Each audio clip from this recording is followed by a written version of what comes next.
Hi guys, welcome to another insightful episode of the Millennial Talk show, the show that talks about issues that affect millennials and how to deal with them. Well, this is the third week of February 2022, and today I'm excited because we are continuing in the line of conversation. Last week, we introduced the theme for the month, which is career and income, and we focused on aligning your career choices with your life goals. Well, I really love that conversation, and I believe that a lot of you have learned a thing or two from there in, aligning your career and your life goals. Well, today is not going to be any different. We would be looking at another aspect of this conversation. Of course, under the theme for the month, we will be looking at building a career in human resources. Now, personally, I did a bit of HR. Now, I know by now you're like, what?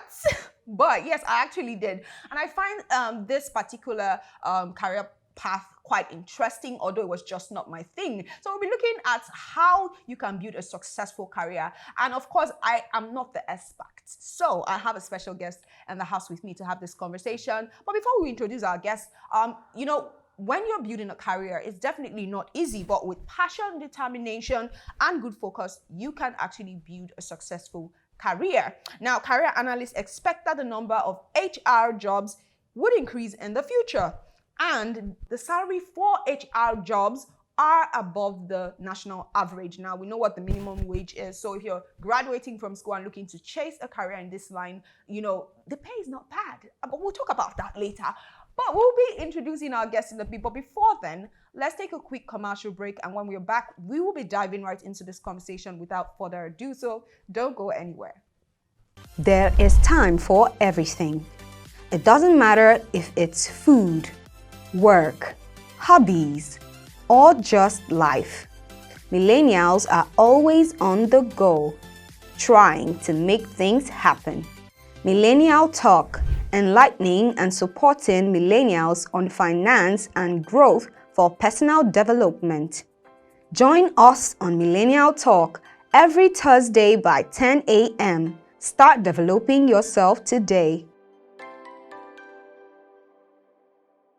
All right, guys, we are back. So if you are looking to chase a career, any career at all, not even just HR, you need to know the hacks. I call it the hacks because once you know the hacks, you know it's easy peasy for you. So today we're going to be looking at all that hacks, and we have an expert in the house. So let me just go straight and introduce my guest. I have with me Ronke Patrick, and she is human resource partner, GSK. Welcome to the show. Thank you very much. Well, I know I was saying that earlier, but I do love your name. I wish I was like Josephine Patrick. I love my name too. And, it almost sounds non-Nigerian, which is why it's really catchy. So it's a nice name. Thank you. So we always start with a brief introduction, but I wouldn't call this a brief introduction because I want you to give us a brief story about how you got to where you are because of the theme. We're talking about career and income. So not just a brief introduction this time around. Okay. Just so give us a rundown of how you were able to get to this position you are now. Okay. My name is Ronke Patrick. Mm-hmm. I have not always been a human resource executive. Whoa. Yes, I started out as a customer care representative with Zen, now Etel. Wow. And I worked for, I think, 2 years plus. It was during that time I talked to myself, like, I didn't see a career for me in that place. What was I doing? Our job description was you come in daily, you sign on, you pick calls and all of that. So after a while, I felt there was really nothing there for me, and I started taking courses. Good enough, I had someone that I could look up to, like a mentor. So I was just observing him. We're close, so I observe. I felt, well, I think I have strength in this area. Mind you, as I was trying to decide what I wanted to do, it had to come from a place of strength, because basically, I'm not someone who likes too many figures. Oh. Yes, I do. I don't usually, but I discovered I could not even run away from it. So I started taking courses, and after a while, before that, I had wanted to be a policewoman. You know what? You look like one. Everybody says so. Even in my final yearbook, when we take all our aspirations, till tomorrow, my classmates still call me tomorrow's IG. But what happened? My parents would not allow me. They felt it was not a noble profession. But I have always had this heart for people, and that is at the center of HR. I love people. I'm very empathetic. Yeah, and these are skills that are needed in that field. So I started taking courses in CIPM courses. Yeah, and after a while, my first place of work after youth service was in Akwa Ibom State. So I started writing my exams in Port Harcourt because it was closest to me. And that's how it started. And then I got my first job, I think 2013, as a human resource executive. Wow. That is after doing a graduate internship with WAPCO, Badagry, is an oil and gas downstream. Okay. We're into gas transportation. Wow. Yes. Wow, the fact that when I first of all brought you in, I never, I thought you've always been doing this. No, I have not always been doing Which this. is a way to say that you can actually transition. It doesn't matter at what point you are Yeah, in you life. can. Yeah. Some of my bosses I look up to, I have one, I think he's from the engineering background. So many people from wherever. It all depends what you want to do. Yeah. Yes. So Yeah. you can actually. Okay, transition. great. So let's look at the next question. So what would you say are the major ingredients to start a career in human resources? I like the fact that you transition because it means that you know how to start without, some people study this in school, so it's only natural they fall into that career path, but you chose it. I'd like you to tell people out there that are listening, how do I start? Especially if it's something I now want to do, but I didn't used to do. So please give us insight. Well, to start, you must have interest. There are a lot of vocations, there are a lot of career people want to do. People start off going to school, reading law, and they come out, they become fashion designers. So you must have an interest. So when that interest is there, then you start asking questions. There are things to do. So I would not advise you, if you want to transition like I do, to you want to quit your job. No, you don't do that. You ask questions, you take courses, you go to seminars. Now you begin to be intentional. Now if you want to transition into the HR parlance, it's a very dynamic space that requires continuous learning, continuous networking. You need to know people. You need to identify people that you want to be accountable to, people you want to ask questions, people that you think can impact you. Surround yourself with people in that space so that you can also make a headway and fast. Yeah, I like that. For me, when I wanted to transition, I had to start. In fact, transition was easy for me because I know some people already have a focus of what they want to be from a very young age, and I was actually one of those people. So I used to practice. I feel like practice makes perfect, but with some career choices like this, practice doesn't make perfect. You have to have a mentor. I like the fact that you had a mentor. But looking at several. Yeah. Oh wow. Several. Not even one. No. Wow. Yeah. Wow. Several people. Okay. And then I belong to a lot of associations, a lot of groups, HR groups. Those are focus groups.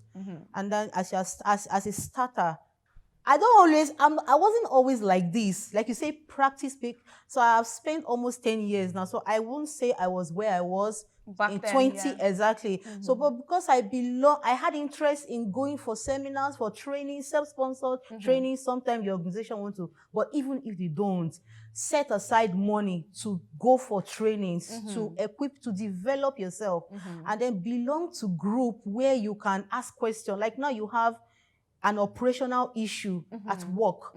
You don't want to be seen as a non-professional. You go into your group and leave that question. By the time you know it, other HR gurus are attending to you. By the time you know it, you are providing solutions. So that's the interest. You need to be interested. Yeah, fully interested. Okay, so I know we're having a conversation before we started this. And we mentioned something about education system. We know that this education system is a bit downhill here in Nigeria. And if people would have desires, dreams, they would even have a focus of what they want to be in life early enough. If schools were, channeling interest into these practical things, which we don't do, and I hope that the system gets better. But for someone who is, in the university trying to do a career in HR, I mean, I know there are certain steps that you can take. I don't know if you can do a CIPM before you even leave university. I honestly don't know. Oh, you can. You can. Right. That is the awareness. People don't know. Exactly. So yeah, you can. I want you to give us a bit of characteristics of maybe going into HR, like what kind of courses can you take if you're maybe someone who is in the university and wants to become an HR person. I know we have for accounting, we have ICANN. I know for HR, we have some courses that are very important to becoming a successful HR person. So what are those few courses? And then as a person, what are the characteristics you need to have in order to become an HR person? Okay, let me attend to the first. The first one, yes. While I was in the university, like I said, is information. The information will help you a lot. I used to have this roommate while in, I think, 200, 300, and she was already a chartered accountant.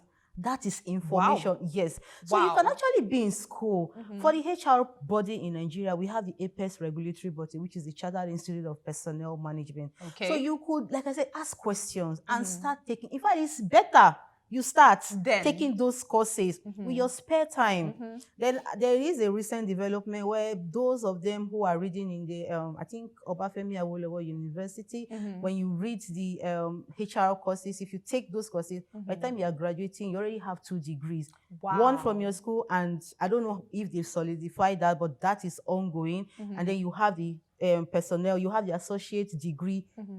Start off like you are starting off on a good ground. Just like if you study in the UK, one of these HR courses, you have your degree and then you are affiliated automatically with CIPD. So we are having that now happening, going to happen. And that is a very welcoming development. And I hope with time it will spread to some of these other institutions where they have HR running. Then for skills, like I said, you must be to thrive in that, you must be someone that is given to continuous learning, to be truthful. Yeah. Because like you said, it's not like those HR functions that are outsourced, it's not like they are not important.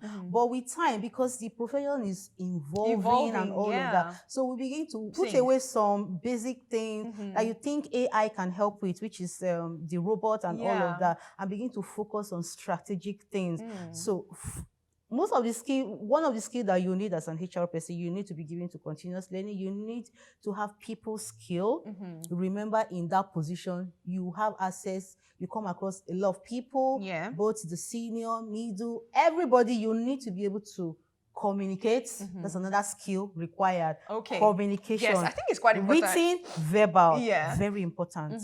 You shouldn't send, we have a lot of correspondences we send as HR people. Oh, yeah. You shouldn't send a correspondence and someone is in doubt. Remember, you don't have a second chance. Come and start explaining to everybody. You need to be discreet. Confidentiality. Like I said earlier on, you have access to very important information. Seriously, you need to be discreet with them. Several other kind of, you need to just be given to learning. That's the truth. Because there's a lot. From time to time, you need to upgrade. Yeah, that's true. Okay, so let's look at the next question. So based on your experience as an HR person, what are the opportunities in this career path? Now, I know that HR is very diverse. It's not just what it stands for. You can be an HR oil and gas and the like. So let's see a few of the opportunities that people can expect if they follow this career path. There are a lot, even before you go to the oil and gas. For a starter, one of my mentors, I think he once advised that it's best you become a generalist. Some of our roles, being a generalist means you have a slice of this, like you were saying. As a TV host, you do a lot of research. Even if you are not a medical doctor, tomorrow if you want to bring in an engineer, you have an idea. So that's what it means. So for the function, the talent acquisition, the performance management, you are expected to have a specialization in all of that. No, you're supposed to you have a general knowledge in all of these places. So as you grow, you want to now specialize. So there are a lot of opportunities. You can be a learning and development specialist. You can be a performance management specialist. And you find all these functions in all organizations, because of course we want to measure what you are doing as an employee. So you could be a payroll specialist, you could be a data analyst, and that's the in thing now, using Power BI, people who use who crunch numbers, who crunch figures. Wow. So there are a lot of opportunities. Right. Yes. Figures, very important, because I think that was the part I disliked the most about HR, the figures.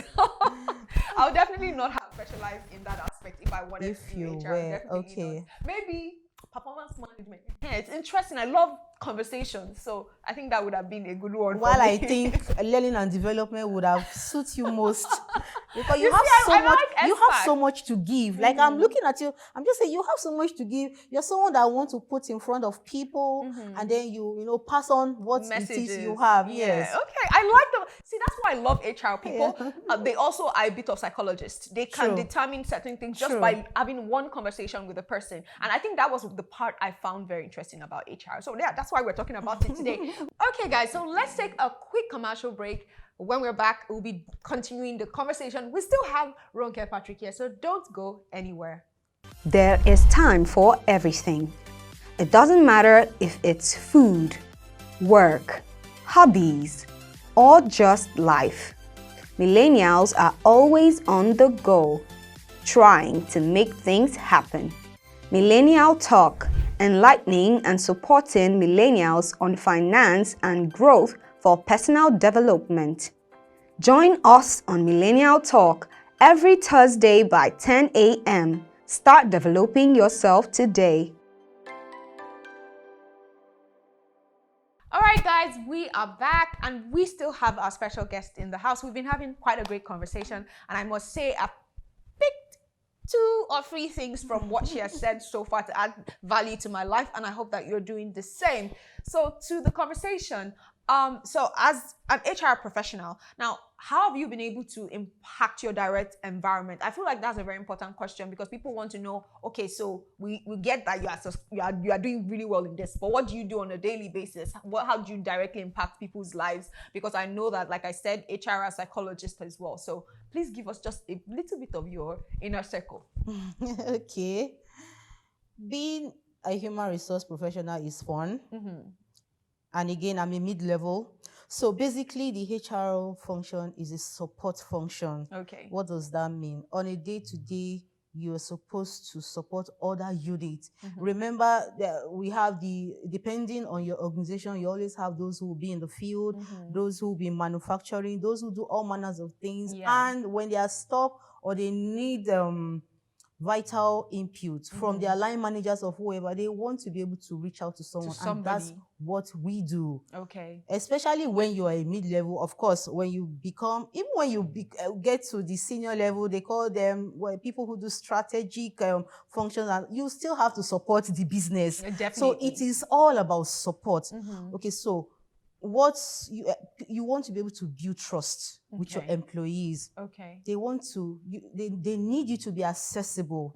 An HR person that is accessible, someone that they can reach out to. Like you said, someone that when an employee calls out to you, I am sick, even when it's not your work day, you need to be able to, be empathetic enough to take up that challenge and reach out to appropriate quarters.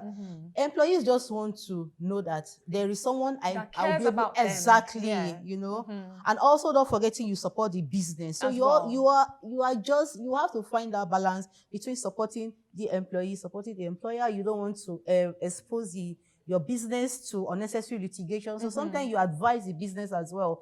Okay, this should be, this shouldn't be, and all of that. So everybody, at the end of the day, we are fine. I feel like HR people are like the middleman between the employers and the employee. Absolutely. Basically. And honestly, I've seen a lot of employees say that HR, I don't really like HR because like they are the people that sack and hire. I'm like, well, somebody has to do the job. Somebody has to do the job. That's where your communication skill comes into place. Sometimes you are sent an errand. How do you deliver it? You have to help that person who is about to be terminated through that process. Yes. You don't do it you don't detach yourself from it, because it could have been everybody. Remember HR, you're also an employee. Yeah, somebody too can be sent to you. It could be you. So you help. I think it is in the manner of how we attend to these people that they see. But you can help people through any of these processes. Yeah, now I see why you're doing well in this career. I like empathy. I'm an empathy Yeah. person. I'm big on it, and I believe that that's one of the key qualities for this particular role.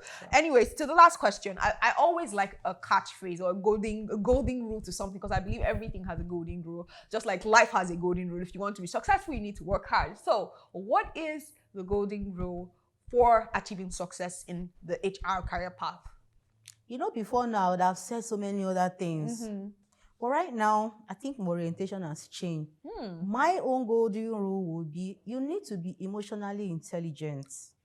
Wow. Yes, as an HR person, if you need to succeed in this space, you need to be emotionally intelligent. Before now, there are people who have all the intellectual skill and all of that, but when it's time to choose leaders, they go for people who are able to carry people along, people who are able to communicate very well, people who have all these soft skills, people who are emotionally intelligent, people who can relate, you know, with employees. So I would say you need to, and it's a skill you can learn. Yes. So I would say you will need to be an emotionally intelligent person to succeed in the HR space. I love that. I really love that. Well, so we always have this fun segment where we just ask our guests about, like, okay, so we know that you've talked about the serious stuff. Now let's do a bit of fun. So who is Ronke Patrick outside work? If you're not doing HR, if you're not, don't tell me that it is still doing the work, because a lot of people Don't worry, I won't tell you that. So I told you.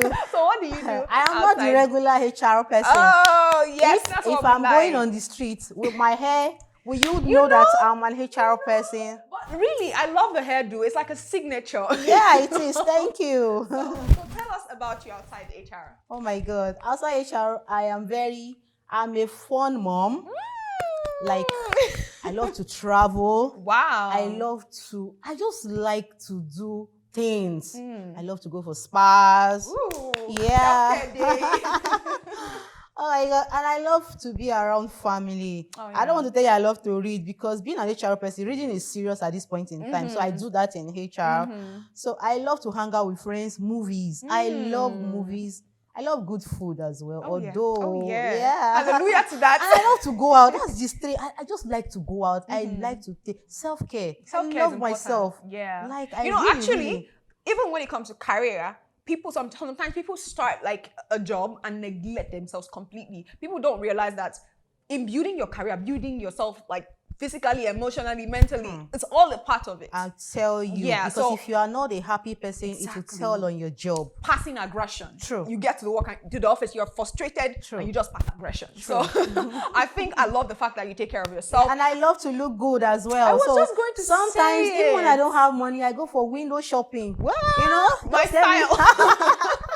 Well, I must say, even if I didn't say it in the beginning, I love the dress. I love the skirts. You said it was a skirt, so I love the skirt, the top, the shoes, everything is fantastic. Thank you. So it's been great having you on the show. This is what pleasure. we do. We just like to talk about things that we believe affect people, and I believe a lot of people have learned very, very key points from all of this. And we'll be putting your picture and putting your quotes there. So thank you so much. It was great having you on the show. Thank you. And some other My time, maybe pleasure. when we're talking about something more emotional, maybe a roundtable talk, we'll probably bring you on to give It will be my insight. pleasure. All right, thank you so much, guys. I hope that you've enjoyed this conversation just as much as I have. So, if you'd like to find out more about the financial market and about finance, you can visit our website www.proshareng.com. Keep watching.